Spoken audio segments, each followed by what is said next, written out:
의식을 설명하고자 참작한 견해들은 곧잘 오해받곤 한다. 그래서 나는 앞에서 설명한 원론적인 해석에 주로 일어나는 적어도 두 가지 편견을 좀 더 자세히 논의하도록 하겠다. 특히 원형은 선천적 표상이라는 완고한 전제를 고집하는 경우가 있는데 이는 원형을 이해하기 더 어렵게 한다.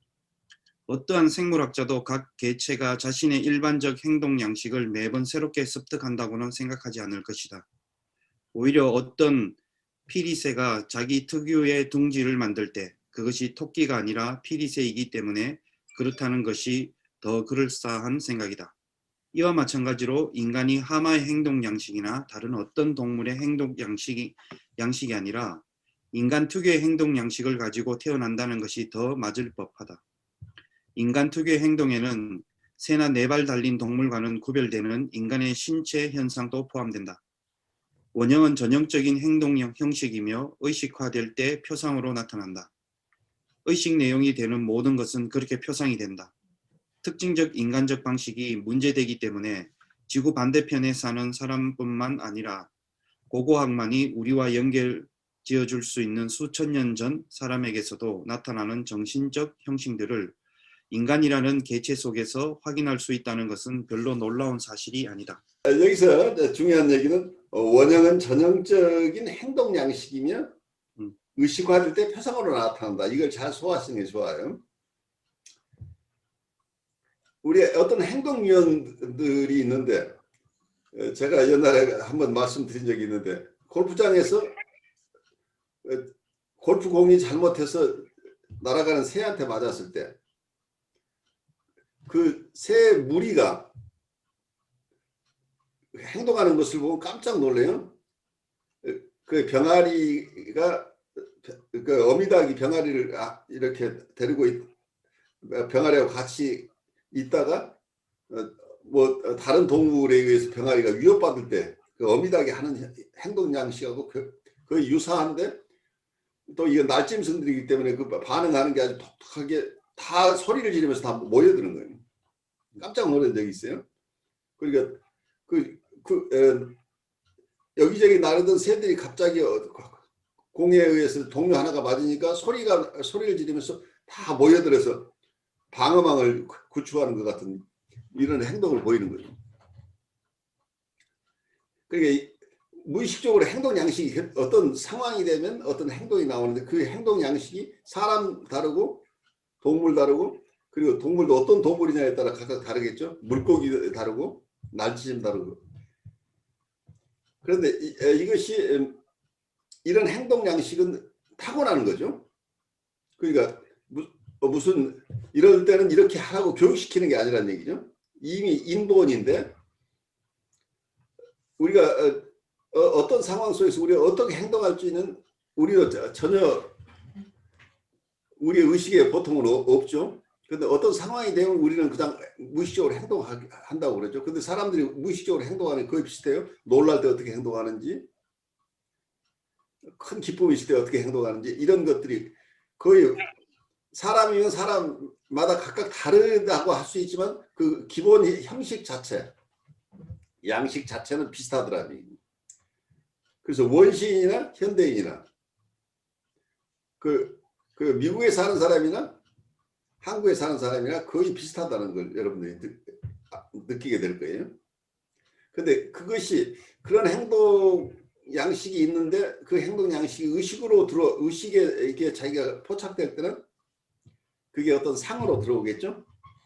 어떤 표상이 된다. 레프레젠테이션. 이미지가 된다는 거예요. 그 이미지나 레프레젠테이션이라고 하는 게 그때 자기가 움직일 때 그런 어떤 표상과 연결돼서 움직인다는 얘기가 되겠죠.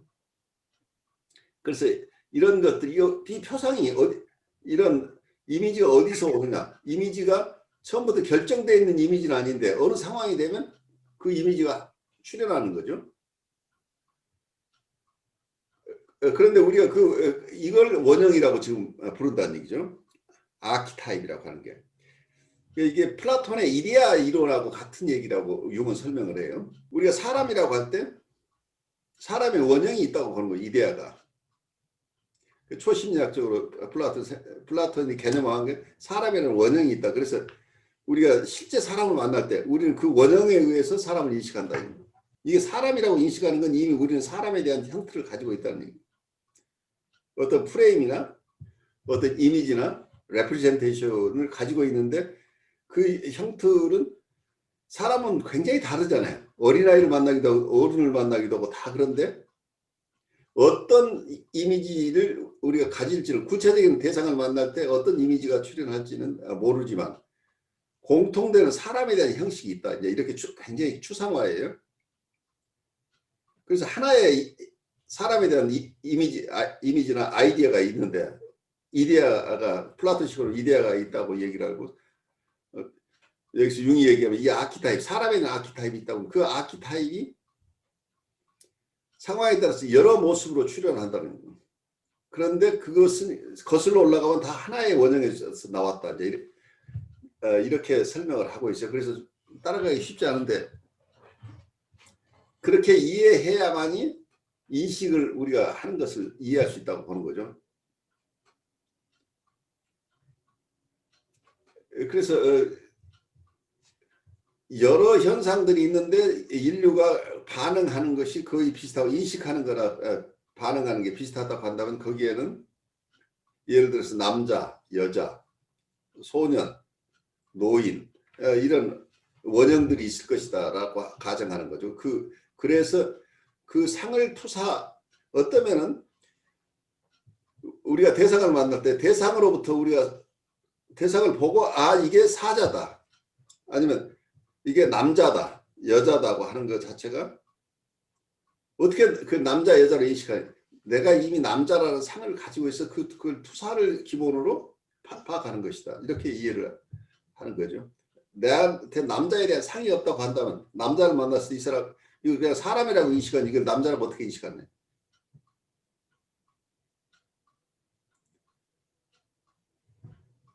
그래서 어떤 행동을 하는 것도 왜 그때 그런 행동을 하게 될 것인지는 그 어떤 내가 만나는 그 상하고 관계돼서 어떤 행동을 하게 된다는 거죠. 사실은 굉장히 계속해서 우리가 이 얘기를 하는데도 우리가 쉽게 다가오지 않을 거예요. 여러분들이 이해하는 것으로 한번 각자 생각으로 얘기를 해보면 서로가 도움이 될 것 같아요. 그러면은 예를 들면 이제 엄마의 원형, 그렇죠. 뭐 엄마의 원형이 우리 안에서 의식화된다라는 거는 예를 들면 모성애, 네. 뭐 모성애적인 어떤 부분을 이렇게 아이하고 관계에서 아이와의 관계에서 그렇게 한다던가 아니면은 이제 부부 관계라면 또 아내의 자리에서 또 그렇게 한다던가 어떤 역할이나 생활 방식하고도 연관이 연결이 되죠. 네. 아닐까요? 예, 그리고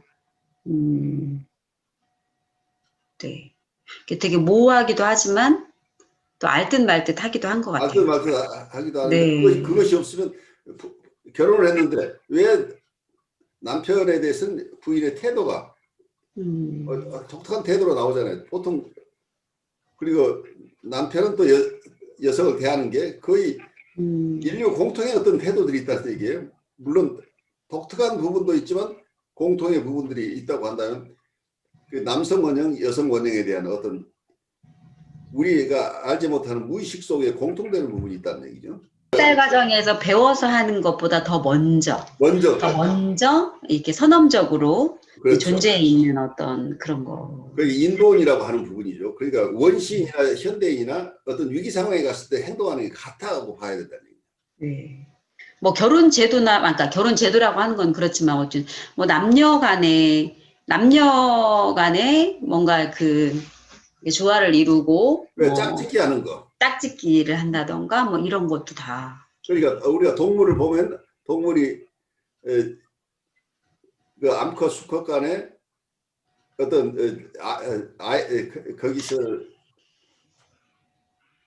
암컷과 수컷이 만나서 알을 낳고 하는 과정을 보면은 그 구애하는 과정이나 그 구애를 받아들이는 과정 이게 그 동물들이 여기에 있는 동물이나 저 동물에 있는 동물이나 다 거의 비슷하다는 얘기예요.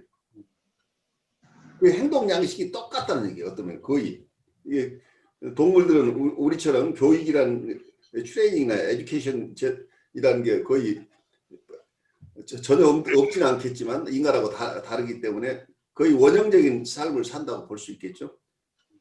그래서 이 사람들 동물들이 본능적으로 사는 거나 아니면 행동 양식이 원형적인 행동 양식에 따라 사는 거나 같은 얘기죠. 그래서 우리가 굉장히 독특한 것 같지만 사실은 독특하지 않은 부분도 굉장히 많다는 거죠.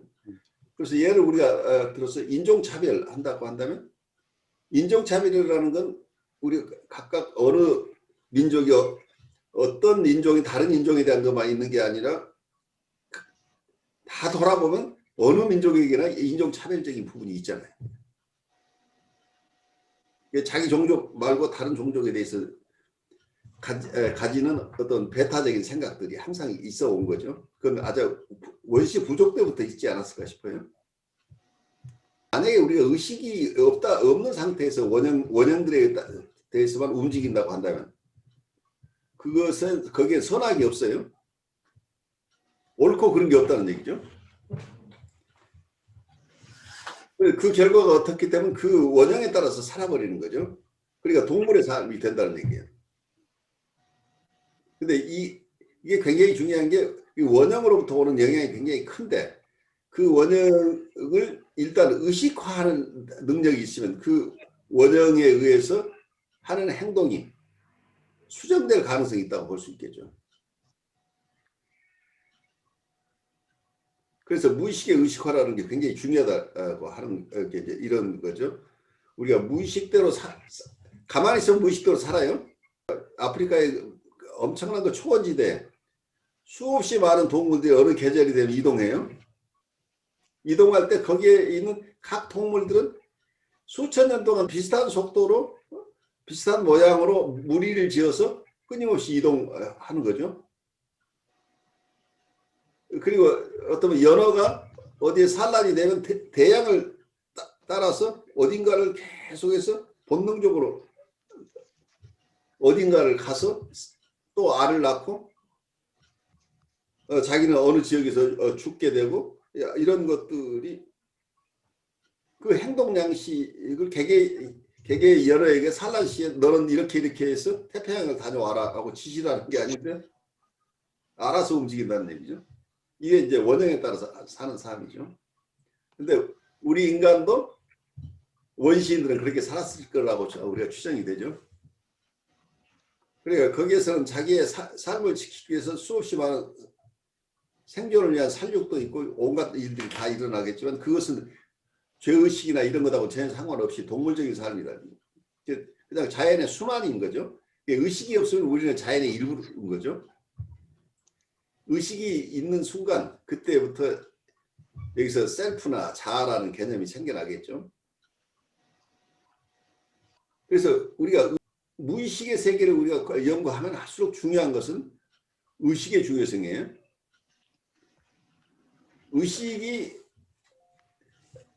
의식이라고 하는 건 다른 쪽으로 그냥 우리가 이고나 셀프라고 얘기를 한다면 의식이 있다고 하는 건 의식을 가진 주체를 생각하는 거죠. 서브젝트가 있는 거죠. 이 주체가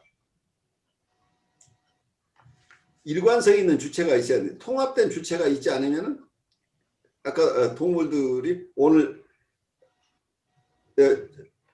어디 소백산에서 출발했는데 몇 달 지나서 장백산에 도착을 했어요. 그냥 흘러가는 거예요. 그때 소백산에 있었던 사건과 장백산에 있었던 사건, 남산에 있었던 사건이 서로 연결이 안 되는 거죠. 이게 디소시에이션 상태죠. 어떤 의식이 있다고 하지만 그 의식이 통합된 의식이 아니라는, 그냥 그때 그런 의식이 있는데 이 의식을 가지는 주체가 확실해지면 어제는 내가 남산에 있었고 오늘은 한강에 있고, 그래서 내가 하나의 주체로서 전체 히스토리를 가지고 있는 어떤 주체가 나온다고 하는, 이게 인격을 가진 주체가 되는 거죠. 근데 의식 속에 한강에 있었던 의식이 있었고 남산에 있었던 의식이 있었고, 그런데 지금 나는 어디에 있어. 근데 이게 연결이 안 된다고 한다면 그때 한강에 있었던 사람하고 지금 남산에 있는 사람은 전혀 다른 사람처럼 느끼는 거죠. 그게 해리된 상태, 우리가 병리적인 상태에 있어서 해리된 상태, 특히 우리가 분열된 인격 장애자들, 그 정신분열증을 앓는 분이나 아니면 우리가 보통 보더라인, 그러니까 경계선 인격 장애를 가지신 분들이 심한 경우에 이 해리 상태를 경험하게 되면 어제 경험했던 자기와 오늘 경험했던 자기가 한 자기로 통합되어 있는 게 아니고 그때 다른 인격으로 살아낸다는, 이게 통합이 안 되면. 그래서 이걸 갈등 구조로 잘 이해하지 못하는 거죠. 그래서 무의식의 세계를 이해하면 할수록 무의식의 세계는 그러니까 의식이 없으면 무의식이 우리를 전체를 지배하는 힘이에요. 근데 의식이 생겨나면서 무의식의 내용 속에 받아들일 것과 받아들이지 않을 것을 선별할 힘이 생기는 거죠. 그래서 이 속에서 윤리도 나오고 문화도 나오고 도덕도 나오고 다 여기에 의식과 관련되는 거죠. 그래서 무의식에서 출현하는 것은 그건 도덕적이다, 도덕적이지 않다가 없다는 거예요. 그건 원형이니까. 어떨 때는 굉장히 선한 행동을 하게 하는 원형이 출현할 수도 있고 어떨 때는 악마가 출현할 수도 있다는. 근데 그 무의식에 출현하는 대로 살아버리면 우리는 어떨 때는 착한 사람, 어떨 때는 아주 흉측한 사람으로 그냥 널뛰듯이 사는 거죠. 그런데 나는 그것 자체에 대한 의식이 없는 거죠. 근데 밖에서 고생하는 사람만, 저 사람 오늘은 좋은데 왜 오늘은, 어제까지만 괜찮은 사람인데 오늘은 보니까 저 사람 곁에 있다가 큰 사고 나겠다고 느끼는 이런 상황이 일어나 버리는 거죠. 그래서 이 원형의 얘기는 그냥 원시인의 얘기나 과거의 얘기가 아니고 현재 우리가 임상에서 매일 대하는 일들에 관한 것이기도 하죠. 그래서 어떤 우리의 모습을 이해하는 것하고 관련되는 거죠. 그래서 굉장히 중요한 게 이 원형 자체는 윤리의식이 없다. 우리가 감정이 윤리의식이 없는 것하고 똑같아요. 어떤 것은 그냥 일어난다는 얘기예요. 일어나는데 그 원형에 따라서 살 것인가 안 살 것인가를 선택하는 힘이 없으면 원형에서 압도돼 버린다는 거예요. 압도돼 버리면 결국 어떻게 되냐면 의식에 융이 얘기했듯이 어떤 의식의 촛불이 꺼져버린다는 얘기예요. 그렇게 되면. 그럼 이게 사이카틱한 상태가 되고, 사이카틱한 상태는 결국은 무의식에 의해서 의식이 점령당한 상태가 사이카틱하다는 거죠. 그러면 인간은 주체를 가진 인간으로서의 품격을 이미 상실해 버린다. 자연 속에 있는 하나의 사물이 되어버린다. 그러니까 인격체가 물건이 되는 과정이 사이카틱한 상태라. 인격 자체가 상실되고, 자아나 셀프를 바치는 어웨어니스, 의식 자체가 이미 기능을 발휘하지 못하면 무의식에 의해서 사는 거기 때문에 우리는 태어난 그대로 산다는 얘기죠. 그러니까 각자의 독립적인 인격은 없는 상태에서 태어난 모습대로 그냥 사는데 그 모습은 하나의 동물이 태어나서 사는 것하고 똑같기 때문에 거기에는 히스토리도 없고 어떤 의식도 없고 목적도 없고 아무것도 없이 그냥 하나의 생명체가 태어나서 그냥 쓰러져가는 과정을 갈 것이다.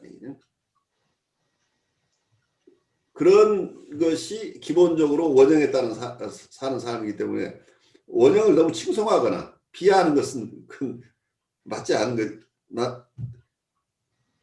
그 부분이 어떻게 이걸 잘 통합해야 되는가 어려워요. 원형에서 우리에게 중요한 크리에이티비티가 원형에서 나온다 이렇게 얘기를 할 수 있는데 무의식 속에 우리에게 아주 귀한 것이 있다고 우리가 얘기를 하기 때문에 무의식에서 많은 내 스스로의 모습을 가져오는 거, 인식하는 거, 이걸 어떤 셀프 리얼라이제이션이라고 보는데 이 셀프 리얼라이제이션 하는 건 굉장히 중요한데 또 그 속에는 우리를 파괴시킬 수 있는 어떤 여러 상들도 함께 있다고 하는 거죠. 인류를 멸망시킬 수 있는 어떤 그런 상들도 함께 이 원형 속에 있기 때문에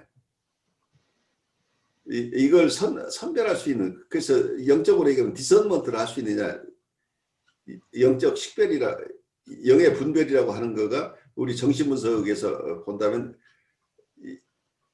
셀프 어널리시스를 할 수 있어야 되는, 자기 분석을 해서 자기 안에 일어나고 있는 여러 생각이나 어떤 이미지들, 여러 생각이나 이미지는 결국 이거 자체가 원형에서 오는 건데 여기에는 윤리의식이 없기 때문에 결국 판단의 주체가 있어야 된다는 얘기예요. 어떤 특정한 정신적 형식이 단지 이례적이 아닌 전형적 현상임을 증명하려면 내 자신이 여러 다른 개인들에게서 필요한 유보 조건 아래 그 같은 것을 관찰했음을 먼저 입증해야 한다. 그러고는 다른 관찰자들도 비슷하거나 같은 관찰을 했다고 증명해야 한다. 아울러 비슷하거나 같은 현상이 다른 여러 민족과 인종의 민간 전승에서 그리고 과거 수백 년이나 수천 년 이래로 전승된 문헌들에서도 입증할 수 있어야 할 것이다. 따라서 나의 방법과 일반적 고찰은 나뿐만 아니라 다른 관찰자들도 확인한 개인의 정신적 과실을 근거로 한다. 여기에 제시한 민간 전승, 신화, 역사 자료는 1차적으로 정신현상의 시공간에서 동일한 형식성을 증명하는 데 이바지한다. 개별적으로 발생한 전형적 형식의 의미 내용이 실제로 매우 중요하며 또한 개별적인 경우에서 그 의미 내용을 인식하는 것이 상당한 역할을 하기 때문에 이를 통하여 신화소 또한 그 내용과 관련하여 2차적으로 어떤 조명 대상이 되는 것은 필연적이다. 그러나 그렇다고 해서 연구 목적이 신화소 해석에 있다는 뜻은 아니다.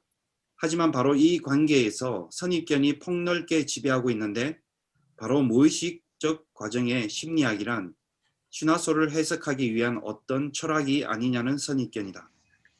그러나 유감스럽게도 상당히 널리 퍼져 있는 이러한 선입견은 우리의 심리학이 관찰 가능한 사실에서 나왔지 절대로 철학적 사변을 근거로 나오지 않았음을 일부러 못 본 채 한 것이다. 예를 들어 우리가 꿈이나 상상에 나타나는 만다라 구조를 살펴본다면 신중하지 못한 비평의 경우 인도나 중국 철학을 정신현상에 해석해 넣는다는 이의를 제기할 수 있으며 실제로도 제기했다. 그러나 실제로는 단지 정신적 개별 현상을 아주 명백하게 동질 집단 현상과 비교했을 뿐이다. 동양 철학의 내성적 성향은 근본적으로 모든 시대와 지구상의 모든 지역에서 모두 내성적 태도를 나타내는 자료로서 드러난다. 비평가들에게 큰 어려움은 물론 만다라를 만들어내는 라마의 정신 상태처럼 문제가 되는 사실을 자기 자신의 경험을 통해서 잘 알지 못하는 데 있다. 이 두 가지 선입견이 적지 않은 학문적 능력이 있는 두뇌를 현대 심리학에 다가서지 못하게 한다. 이 밖에도 이성으로는 극복할 수 없는 수많은 다른 장애물들이 있다. 그러므로 언급하지 않은 채로 두겠다. 사람들이 이해할 수 없다든가 대중이 무지하다고 해서 어느 정도 가능성이 있는 성찰을 시도하는 일을 막을 수는 없다. 불확실성을 학문은 충분히 알고 있는 터이다. 우리는 물리학자들이 물리적 현상의 근간이 되는 과정을 알지 못하는 것과 마찬가지로 무의식 상태나 과정 그 자체를 정확히 알지 못한다. 현상계 너머에 있는 것을 우리는 전혀 생각할 수 없다. 왜냐하면 현상계 이외에 다른 근원지를 가진 생각이란 존재하지 않기 때문이다. 그러나 정신 본질을 근본적으로 깊이 생각하려면 우리는 판단의 증거가 될 아르키메데스식의 점이 필요하다. 정신의 본체는 오직 비정신적일 수밖에 없다. 왜냐하면 생명현상인 정신은 명백히 비정신적인 자연 속에 파묻혀 있기 때문이다. 비록 우리는 후자를 단지 정신적 소요성으로 인지하지만 그 객관적 실제성을 납득시킬 만한 충분한 근거들이 존재한다. 그러나 그 객관적 현실을 신체적 한계 너머에 있는 한 주로 우리 망막에 비치는 빛의 미립자에 의해 매게 된다. 이 미립자 베일이 현상계의 상을 묘사하는데 현상계의 본질은 한편으로는 통각하는 정신의 성질에 다른 한편으로는 매개하는 빛의 성질에 달려있다. 통각하는 의식은 고도로 발달할 수 있음을 증명했고 도구를 개발해 시각과 청각을 상당할 정도로 넓힐 수 있었다. 이로써 현실이라고 설정한 현상계뿐만 아니라 주관적 의식 세계도 엄청나게 넓어졌다. 이러한 의식과 현상계 사이, 그리고 주관적 지각과 객관적 실제 과정, 다시 말해 그 에너지적 효과 사이에 주목할 만한 상관관계 존재는 더 이상 증명할 필요가 없겠다. 현상계가 원자의 수열 질서의 축적을 나타내므로 광자가 매개적 에너지 과정의 밑바닥에 있는 현실을 우리에게 또렷이 인식시키는지, 그리고 어떻게 그렇게 할 수 있는지 아는 것은 가장 중요하다. 빛뿐만 아니라 물질도 한편으로는 분리된 미립자처럼, 다른 한편으로는 파장처럼 반응한다는 사실은 경험을 통해 알 수 있다. 이러한 모순된 결과 때문에 원자의 수열 질서 단계에서는 자연에 대한 통상적인 시, 공간, 연속성에서의 인과적 묘사를 포기하지 않을 수 없다. 그 대신 다차원적 공간의 비가시적 개연성의 장들이 나타났는데, 이는 사실상 현재 우리가 가진 지식의 위치를 제시해준다. 이러한 추상적 설명 도식은 하나의 현실 개념을 근간으로 하는데, 그 현실 개념은 근본적으로 관찰하는 체계에 대한 관찰자의 역량을 고려한다. 그렇게 함으로써 현실은 그 객관적 성격을 부분적으로 잃어버리며 물리적 세계상의 주관적인 요인이 덧붙여진다. 여기서 굉장히 중요한 얘기를 하고 있죠. 물리학적인 관찰이라고 할 때 물리학은 굉장히 객관적이라고 생각할 수 있는데 그 어떤 대상 자체는 그대로 있을지 몰라요. 그래서 이 관찰하는 사람마다 바라보는 게 각각 다르기 때문에 내가 분명히 똑같은 대상을 보고 관찰한 거니까 내가 관찰한 거나 다른 사람이 관찰한 게 같다고 생각하는 것 자체가 성립하지 않을 수도 있죠. 관찰자에 의한 영향이 있다. 어쩌면 깊이 들어가면 관찰자에 의해서 대상 자체가 바뀔 수도 있다. 이제 이런 얘기까지 갈 수 있어요. 그래서 우리가 그냥 객관적이라고 하는 것 자체가 주관적인 것과 섞여서 움직이는 이 현상을 우리가 가진 시식 가지고는 따라가기 굉장히 어려운 거죠. 정신적인 현상과 물질적인 현상이 각각 전혀 다른 것이라고 생각하는 것 자체가 이원론이죠. 그런데 어느 지점에서는 이거 전체가 통합되는 다른 차원이 있을 수 있다. 여기서 융이 굉장히 힘들어하고 있는 부분이 서양의 어떤 세계관과 동양의 세계관 사이에 큰 차이죠. 서양의 세계관은 어떤 면은 여기서 아까 어떤 근원적인 출발점이 필요하다. 그래서 굉장히 객관적인 과학적인 태도죠. 그러니까 어떤 유의 세계라고 한다면 있음의 세계에 대한 관찰 방법으로서는 서양의 방법이 굉장히 유효하고 그리고 인류 과학 문명을 발달시켰는데 있음의 세계 너머에 있는 것을 초월적인 세계를 이해하는 데는 이러한 유의 세계에 대한 방식 가지고는 어렵다고 하는 거죠. 그래서 다른 차원, 그래서 동양적인 사고방식에 의하면 유의 세계와 무의 세계가 근데 결국은 이 무의 세계라고 공의 세계라는 거, 공의 세계라는 그냥 없는 것이 없다는 그런 개념보다는 모든 것의 근원이라고 볼 수 있겠죠. 그 속에서는 아직 분별이 되지 않은, 여기서 서양 사람들 음양 이론에 대해서 지금 융은 굉장히 음양 간의 대극, 모든 것을 이원론적인 대극의 통합이라는 개념 가지고 설명하려고 애를 쓰고 있는데 어쩌면 동양적인 사고나 동양적인 철학, 동양적인 사상에서는 음과 양이 갈리기 이전 상태, 어쩌면 이 공의 상태가 진리의 상태, 진리의 세계라고 보는 거죠. 그런데 서양 사람들은 현상 중심으로 계속 자연각적인 어프로치를 해왔는데 그 6만 해도 동양 사상과 이걸 접목하기 위해서 이 음양의 이론을 가져와서 이 음양을 이론을 가지고 서양의 어떤 사상들, 서양의 관점들을 조화해내려고 애를 쓰고 있어요. 그 애쓰는 과정에 우리가 지금 동참하고 있는데 우리 동양인으로서는 이 부분을 따라가기가 굉장히 어려운 부분이에요. 우리는 유와 무, 유의 세계에 있는 이 서로 각각 갈등적인 측면을 넘어서서 그걸 초월하는 공의 세계나 무의 세계에 대한 얘기를 우리는 많이 듣고 잘 알지 못하지만 어느 정도 이해하고 있는 상황에서 서양 사람들이 얘기를 들으면 어떨 때는 굉장히 답답하기도 하죠.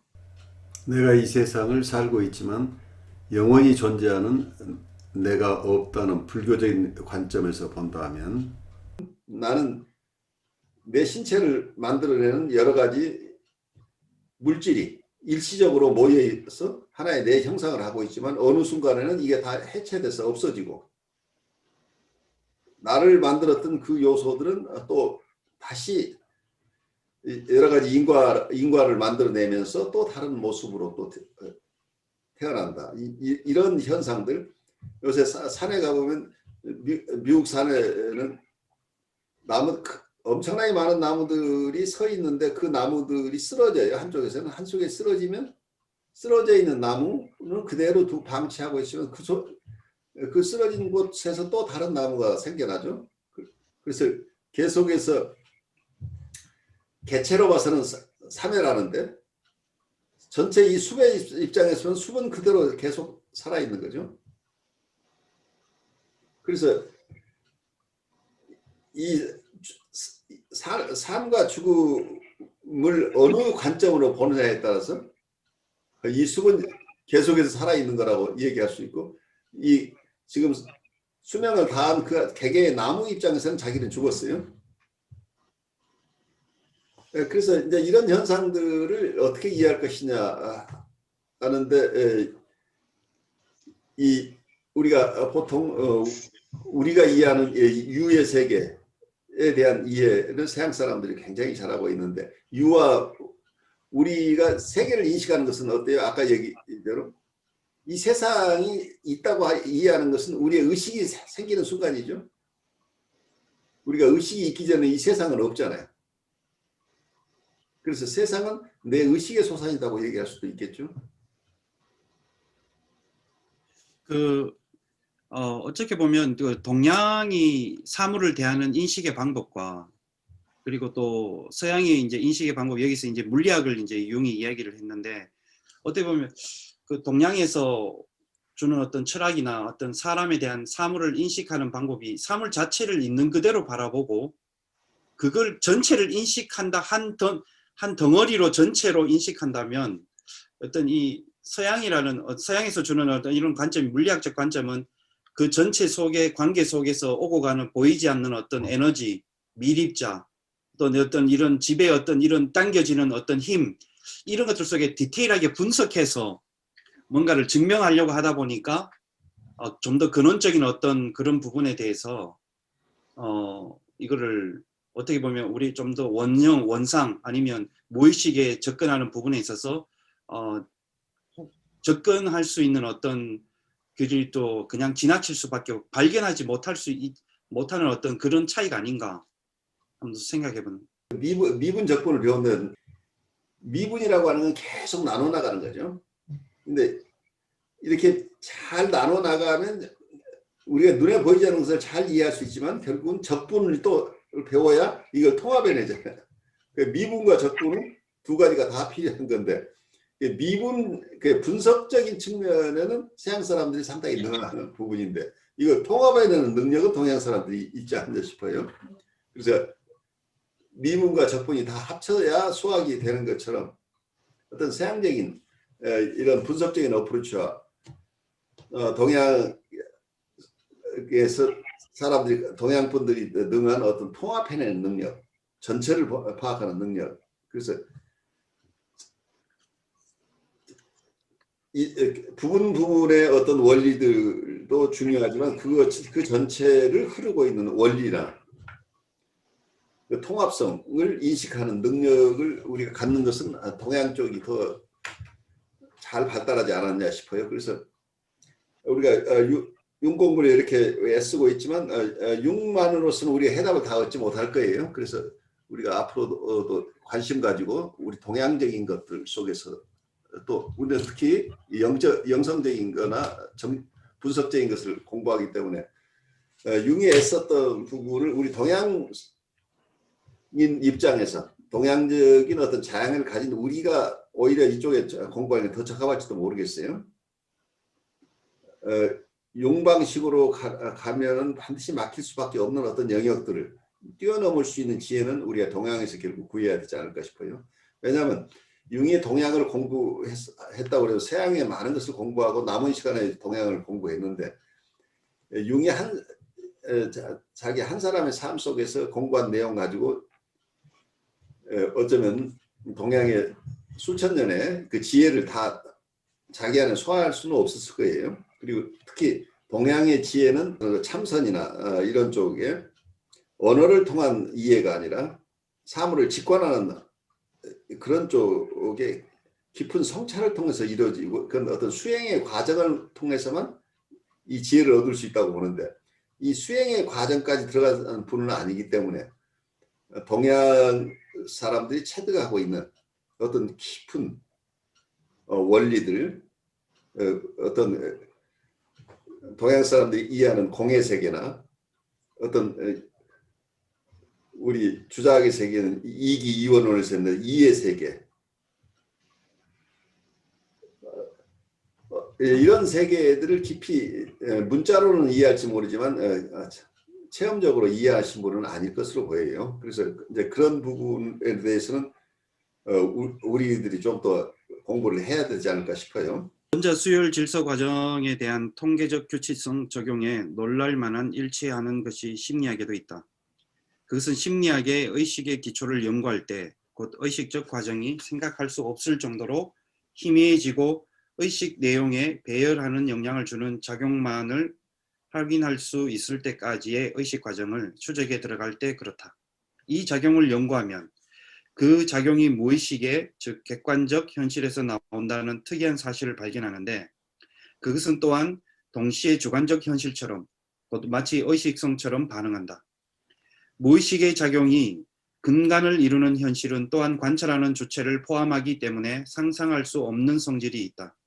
따라서 현실은 사실 가장 내밀한 주관적인 동시에 보편적으로 진실인 것, 곧 원칙적으로 어디에나 존재하는 것으로서 증명되는 것이다.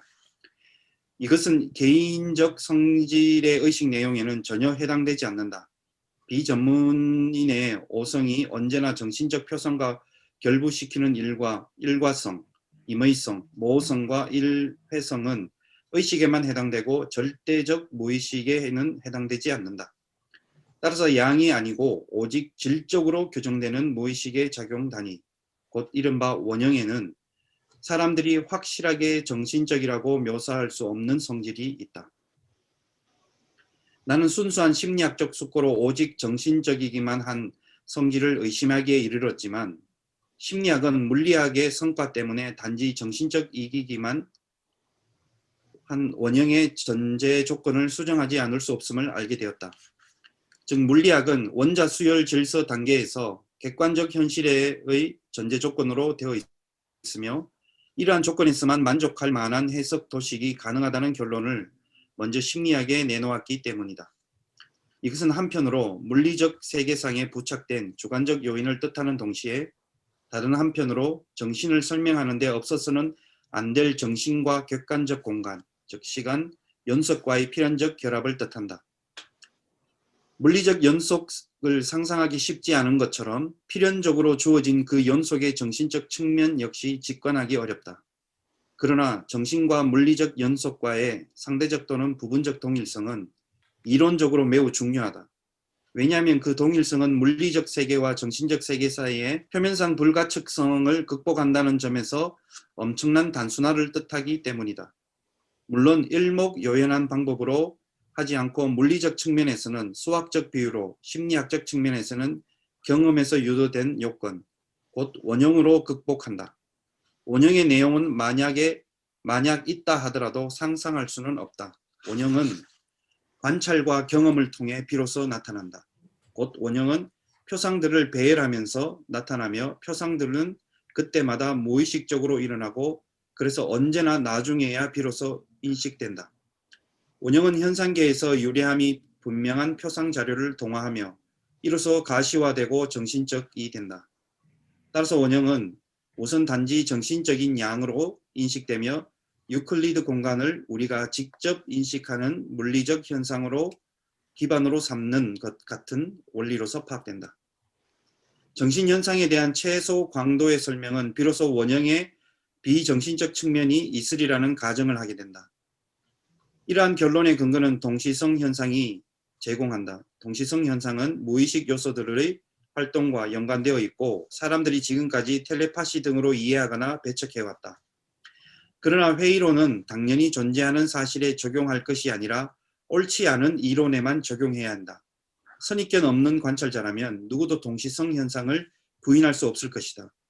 그 현상을 인정하지 않으려는 저항은 주로 정신에 있는 것처럼 꾸며낸 초자연적 능력, 곧 이른바 미래를 내다보는 능력 등에 대해 느끼는 거부감 때문이다.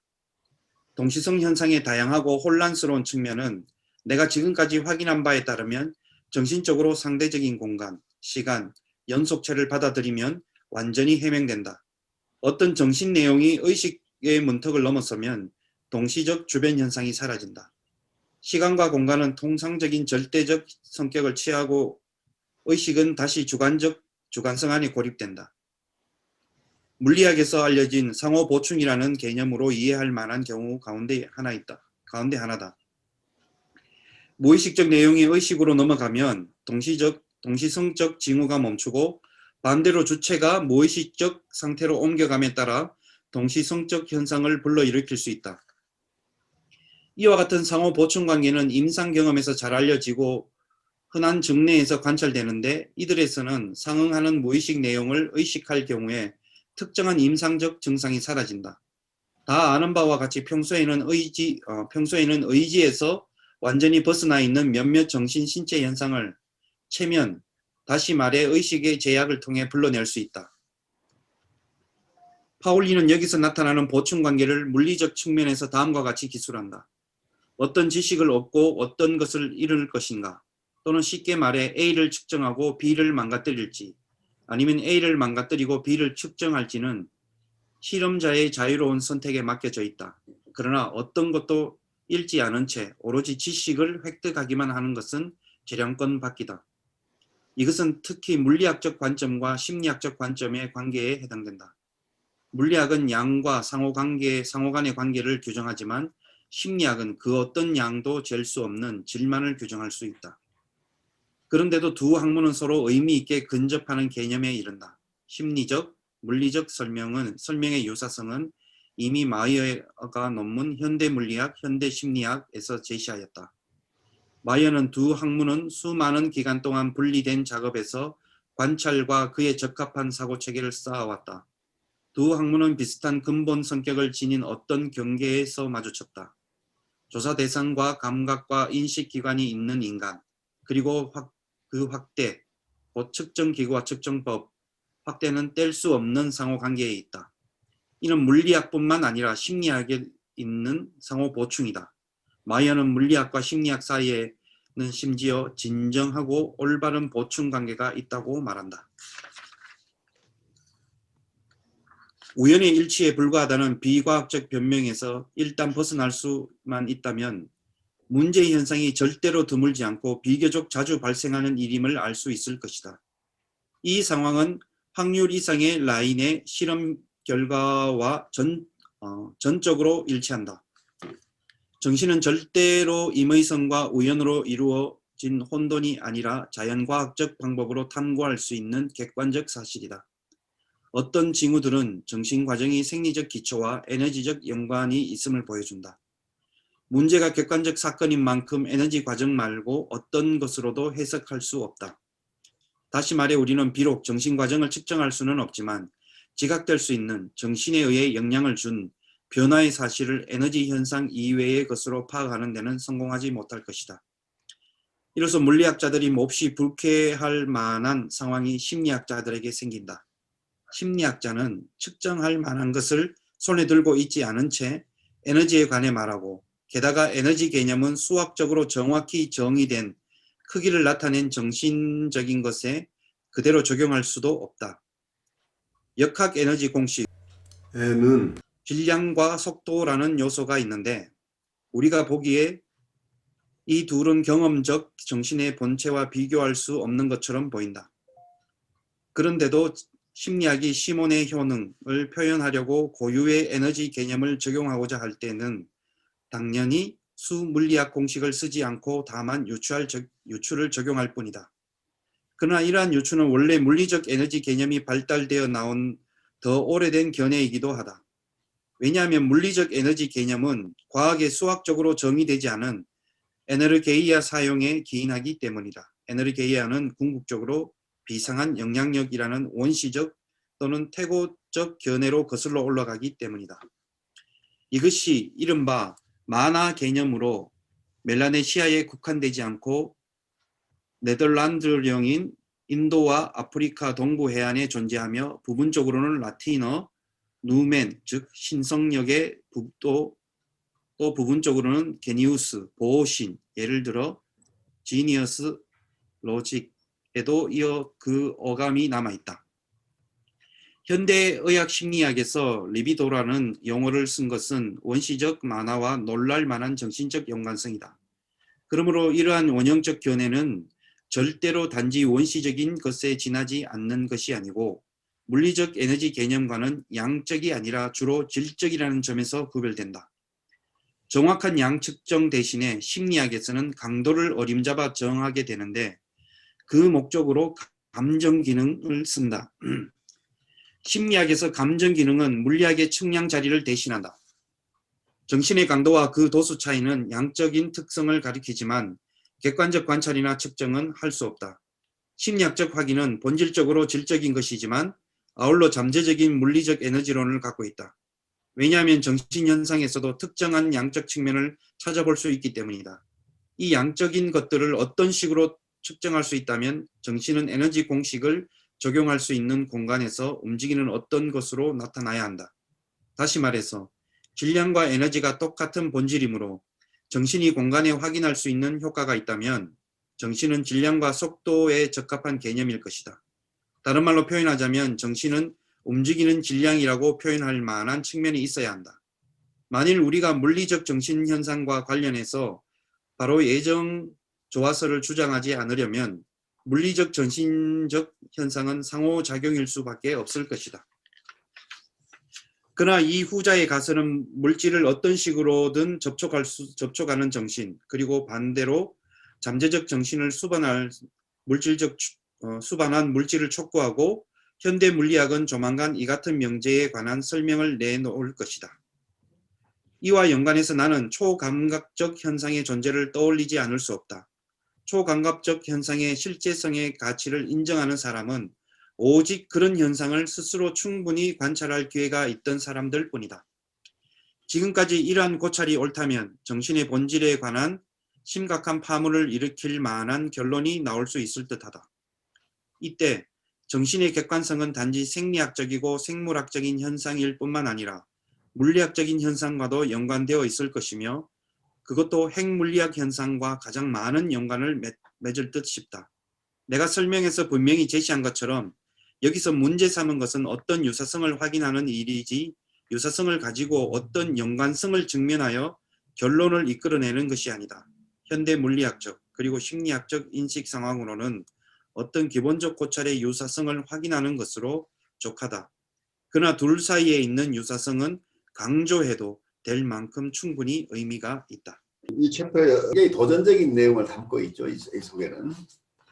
그래서 융이 자기 논문을 쓰고 그게 추기로 다뤘다고 하는 것 자체가 자기가 한 얘기만 가지고 다 설명하지 못한 미진한 부분을 지금 여기서도 적고 있죠. 그래서 자기로서도 충분하게 소화해내지 못하고 있지만 안타까운 부분이지 않은가 싶어요.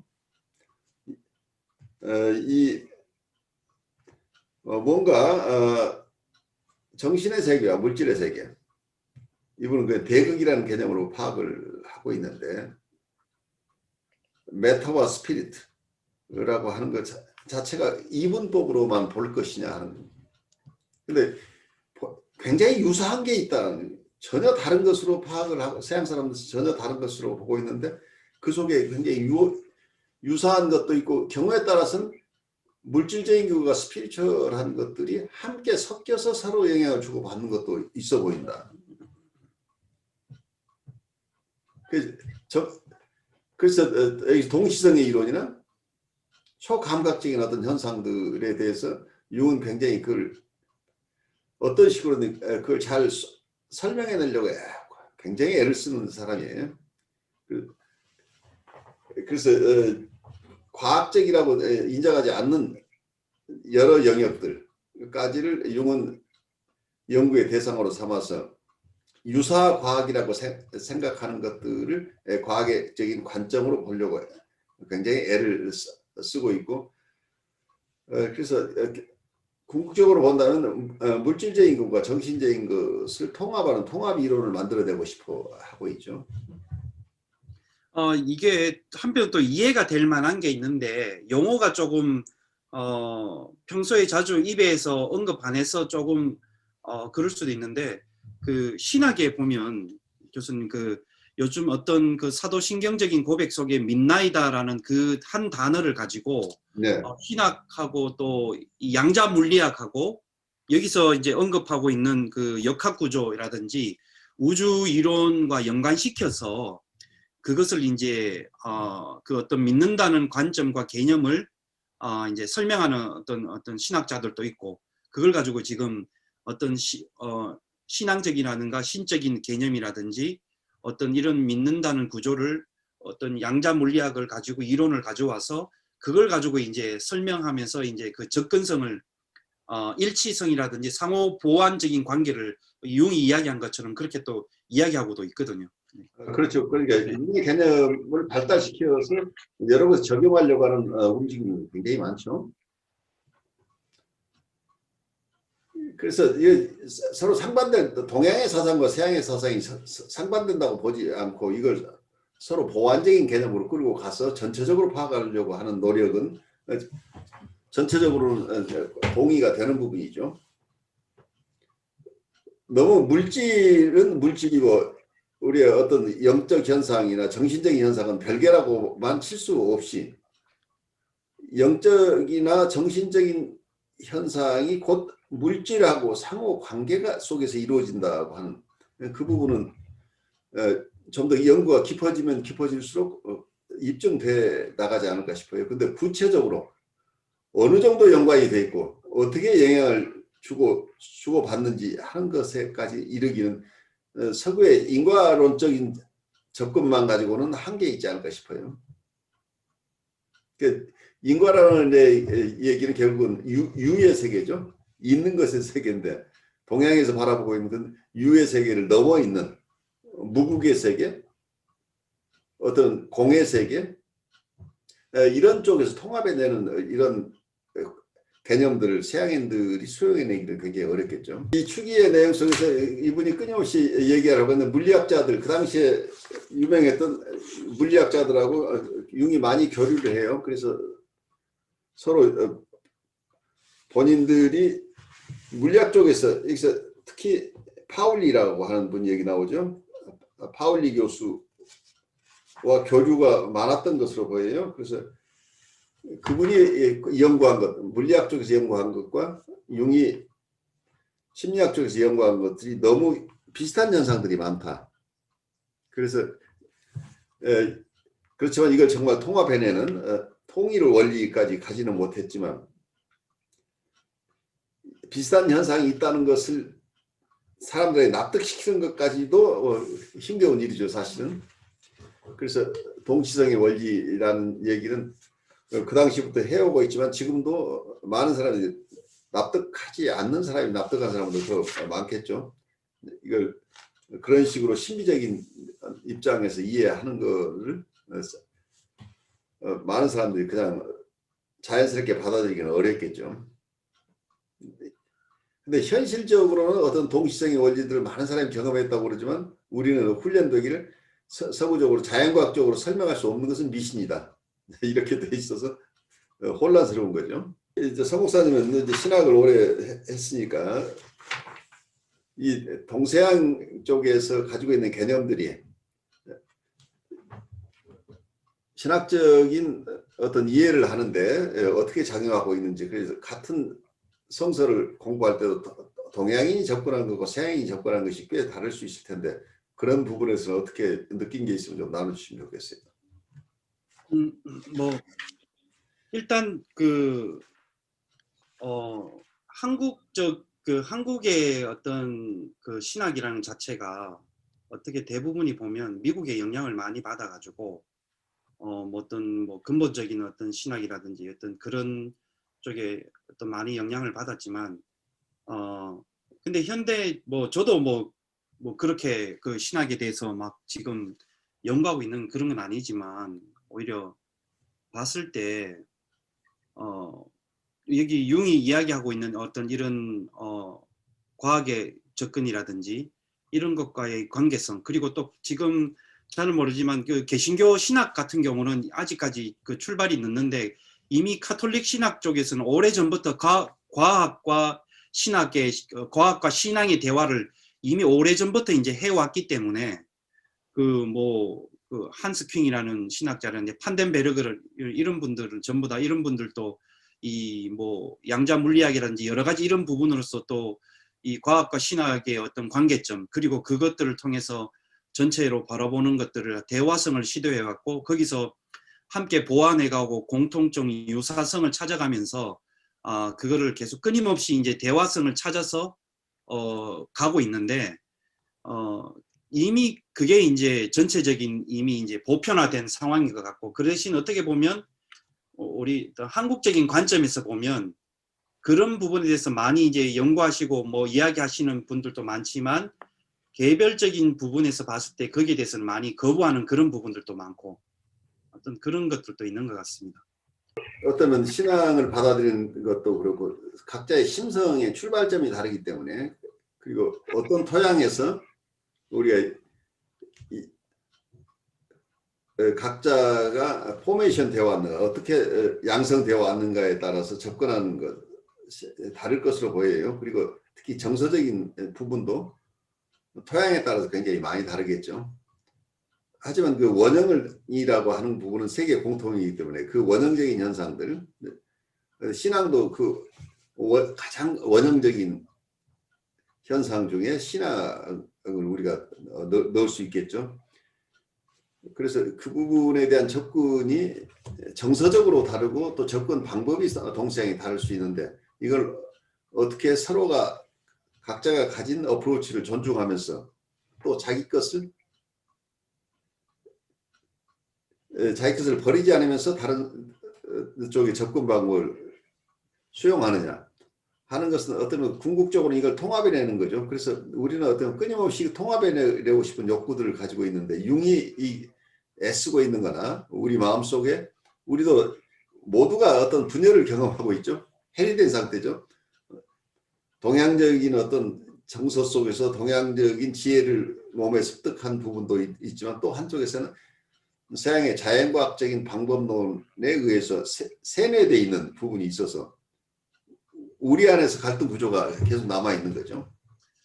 네, 그러다 보니까 뭐 서양이 주는 어떤 그런 역사나 철학이나 과학이 그동안 어떤 거대 어떤 뭐 도시 문명을 이루어왔다면 거기에도 이제 그 도시 문명 속에 이바지한 어떤 것도 영향을 받을 수밖에 없는 게 이제 어떤 신앙이고 철학이고 신학이었으니까 그것들이 어떤 거대 어떤 자본을 생산해내는 어떤 구조와 맞물려서 왔다면, 요즘은 이제 이것에 의해서 이제 어떤 한국적인 거라든지 동양적인 자체적인 것은 우리 오늘 융이 이야기했던 것처럼 어떤 원형의 어떤 그 작은 단위, 원래 출발했던 좀 더 근원적인 것으로의 다시 돌아가고자 하는 어떤 그런 부분에서 출발했을 때 이렇게 이야기한다면 어떤 작은 것, 어떤 원래의 모습으로 돌아가고 찾고자 하는 것들, 그리고 있는 그대로 바라보는 것,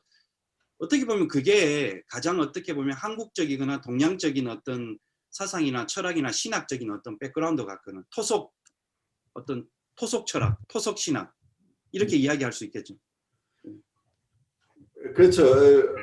어떤 면에서는 우리가 궁극적으로는 정신분석이나 어떤 신앙이나 영성이나 같은데, 대상을 어떻게 바라보느냐, 그리고 자기를 어떻게 바라보느냐가 가장 기본적인 문제겠죠. 대상을 세상을 어떻게 이해하느냐. 그럼 어쩌면 나의 내적 세계의 중심에 내가 있다고 한다고 나는 누구인가? 나는 누구이고 그리고 내가 바라보는 내가 만나는 이 세상은 무엇인가? 그리고 나와 이 세상은 별개의 것인가? 하는 이 근본적인 물음들이 필요하겠죠. 그래서 어쩌면 우리가 임상적인 입장에서 가장 중요한 게 우리가 만나는 내담자를 만날 때 내담자를 있는 그대로 바라보는 게 제일 어려운 거죠. 그 내담자는 우리에게 투사를 사용하고 있죠. 투사를 사용하고 자기 안에 있는 어떤 것을 우리에게 투사해서 우리를 이해하는 경우들이 많이 생기는데 이분은 그래서 나를 있는 그대로 실체로 볼 수 있는 능력이 없다는 거예요. 그래서 이분들이 대상을 있는 그대로 바라볼 수 있도록 도와주는 것이 정신분석이라고 한다면 어떤 영성적인 것도 마찬가지죠. 있는 그대로의 세계를 바라볼 수 있는 그 세계는 어떤 것이냐. 영성적으로 나와 나의 창조자의 관계에 있다고 하는 그 창조자를 내가 나를 투사해 창조자를 보지 않고 창조자를 있는 창조자 본연의 모습들의 창조자를 이해할 수 있는가 하는 도전이 되겠죠.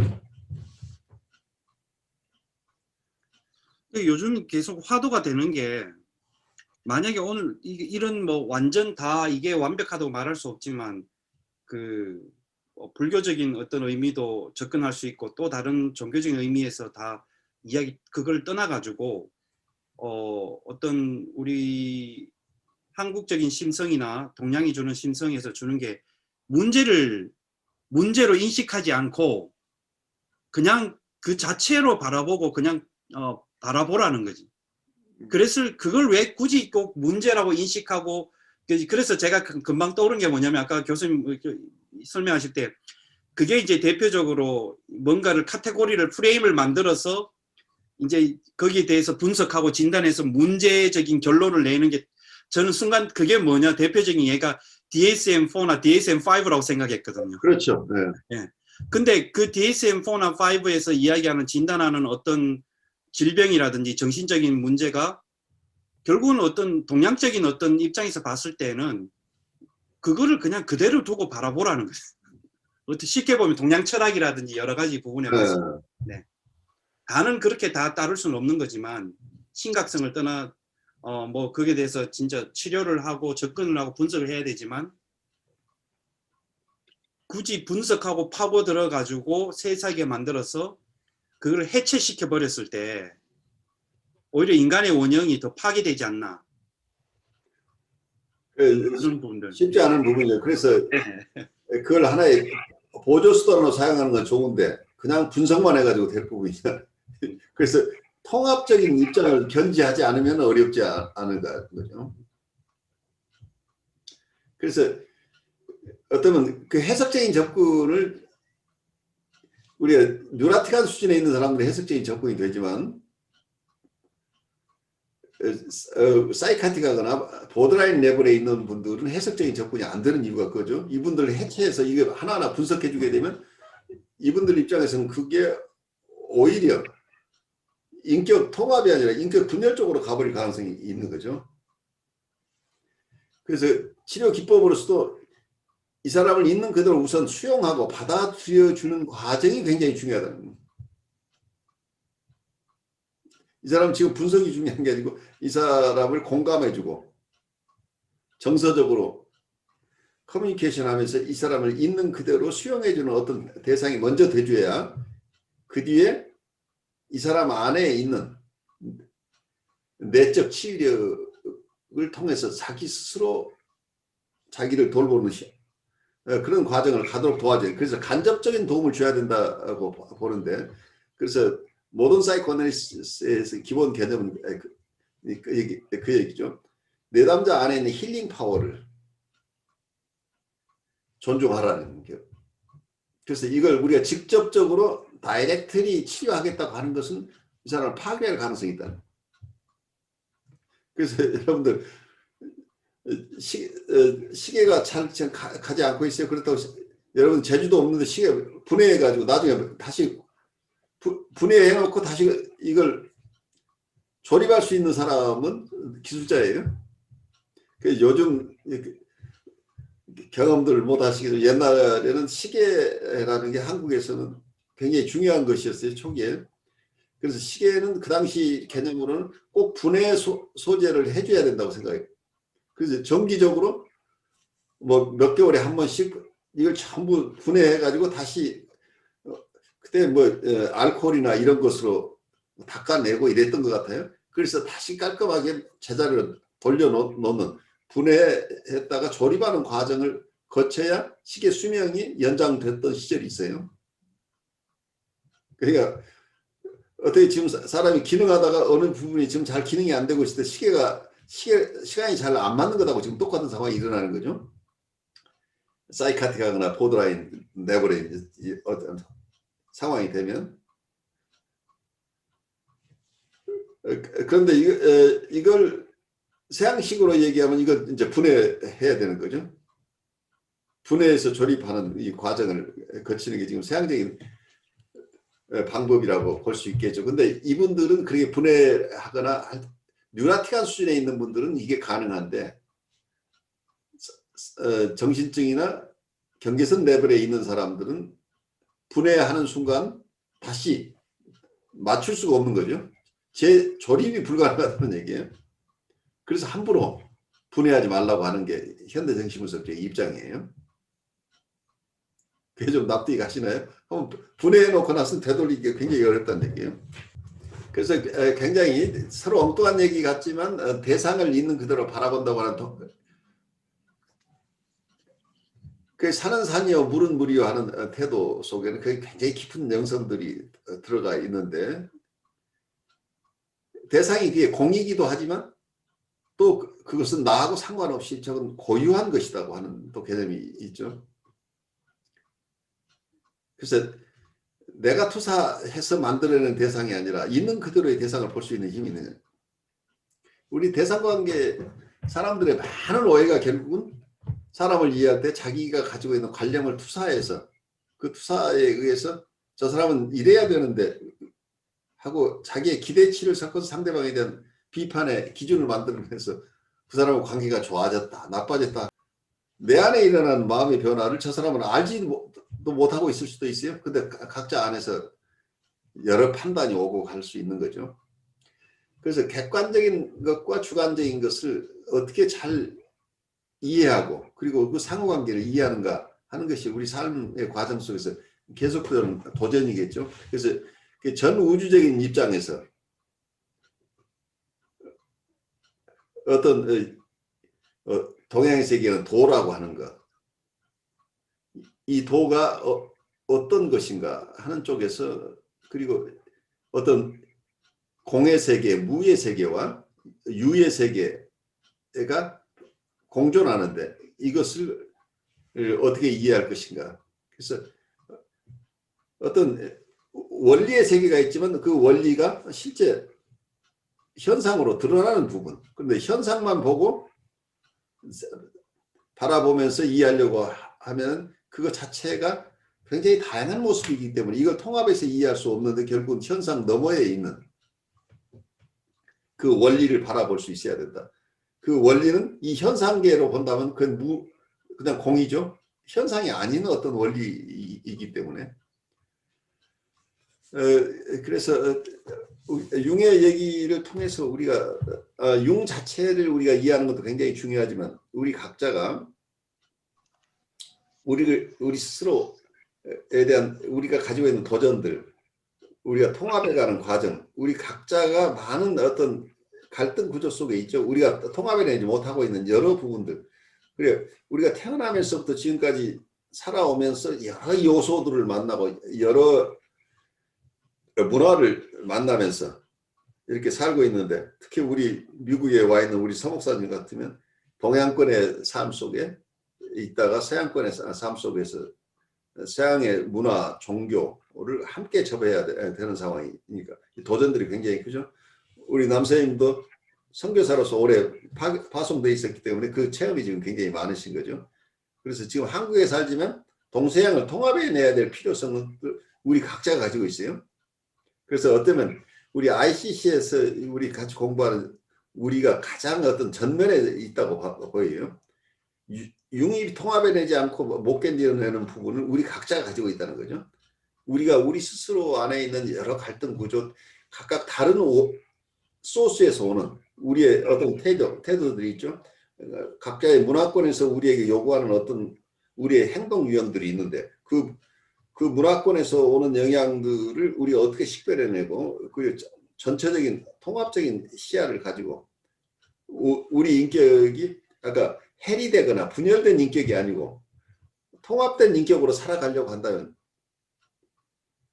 나에 대한 통합된 이해 그리고 세계에 대한 통합된 이해가 필요한 거죠. 그래서 우리가 우리의 정신 건강을 지키기 위해서는 굉장히 힘들긴 하지만 어느 정도의 깊이건 동서양의 사상과 영성과 문화를 동시에 우리가 수용해서 조화해낼 수 있는 이런 길을 우리가 갈 수밖에 없는 거죠.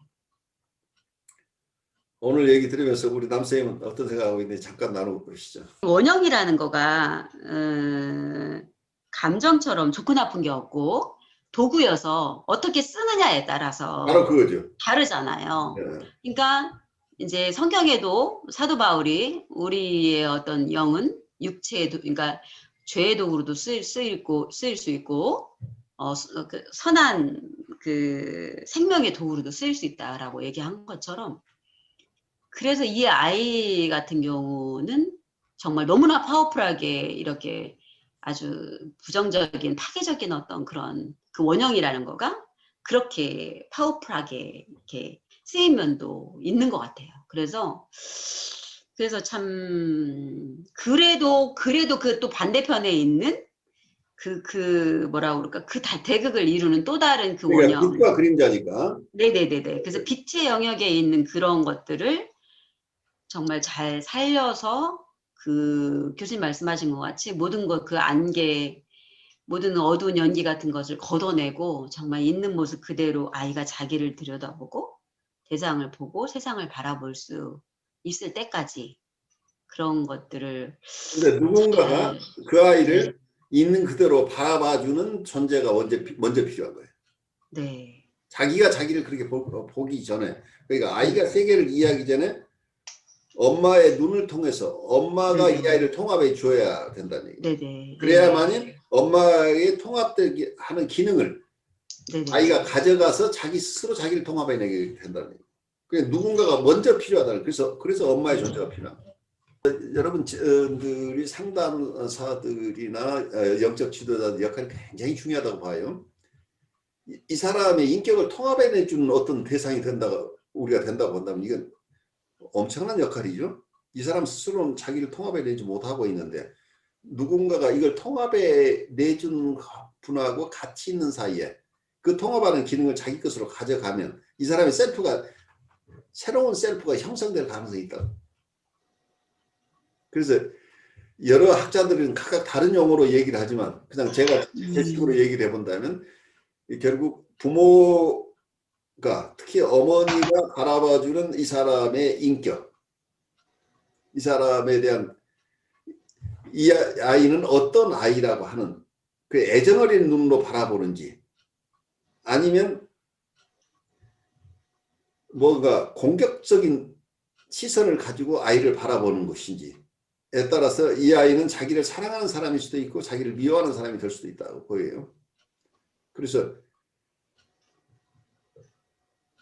굉장히 험한 환경 속에서 그 부모로부터 계속 야단맞고 자란 아이들은 자기의 셀프 시스템 자체가 자기는 초라하고 형편없고 아무것도 할 수 없는 무능하고 그리고 뭐라고 할까 반사회적인 자기는 나는 나쁜 놈이야. 그러니까 나는 나쁜 놈이야로 시작하는 사람하고 나는 참 귀한 사람이야라고 출발하는 사람이 인생을 살아가는 과정은 결국 이 셀프가 결국 성장하는 건데 기본적인 셀프를 제공하는 기능을 원대상이 못 해줘서 이 고생을 할 수도 있다. 이렇게 얘기할 수 있겠죠.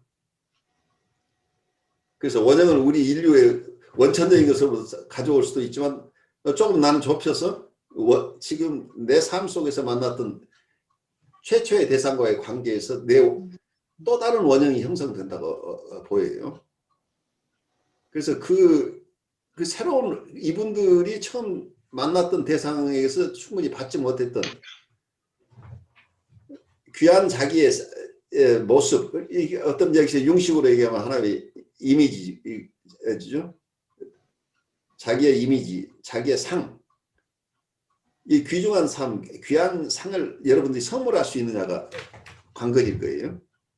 자기의 상을, 귀한 상을 가지고 간 사람은 그 귀한 상에 걸맞는 삶을 살게 되는데 이 상 자체가 볼품없고 형편없는 상이라고 한다면 이걸 뭐 귀하게 생각할 수가 없죠. 그럼 자기가 가지고 있는 자기 상 자체가 항상 부담스럽고 이거 없애버려야 될 것 같고 이것 때문에 난 귀찮아 죽겠어. 이런 입장이 되어버립니다. 그래서 자기를 귀하게 생각할 수 있는 이런 사람이 될 수 있도록 여러분들이 도와줄 수 있느냐가 관건이 아닐까 하는 생각이 들어요. 오늘 첫째 시간에 우리가 굉장히 좀 길어졌어요. 미안해요. 김도관님. 우리 오늘 처음 참여하신 우리 서목사님하고 서로 인사 나누시죠. 네, 안녕하세요. 저는 뉴욕에 있는 서덕성이라고 합니다. 반갑습니다. 네, 반갑습니다. 네. 저는 인천에 살고 있는 김동환입니다. 김동환 선생님은 명상치료 쪽에 또 오래 이렇게 공부하시고 또 사람들 돕고 계세요. 그래서 명상치료의 정신분석적인 입장에서 명상치료를 더 좀 잘 하실 수 있도록 지금 애쓰고 계세요. 그래서 어쩌면 정신분석 쪽으로 결국은 또 포메이션이 되면서 정신분석의 명상 부분을 또 가져올 수도 있고 이 두 가지를 지금 다 같이 하고 계시고 우리 서덕성 목사님은 여기서 오랫동안 목회하고 계시는데 이번에 그동안 쭉 ICC 쪽에서 오래반에서 공부해 오셨어요. 그래서 ICC 라이프 코치시고 그리고 지금도 오래반에서 공부하시는 요새 부활절 무렵 굉장히 바쁘셔가지고 월요일 참여하시면 오셔서 오늘 수요일 클래스에 오셨어요. 근데 여러분들이 환영해 주시면 수요일 클래스로 이적을 할지도 몰라요. 환영합니다. 네, 환영합니다. 이적해주세요. 어떻게 하면 스카우트를 할 수 있을까요?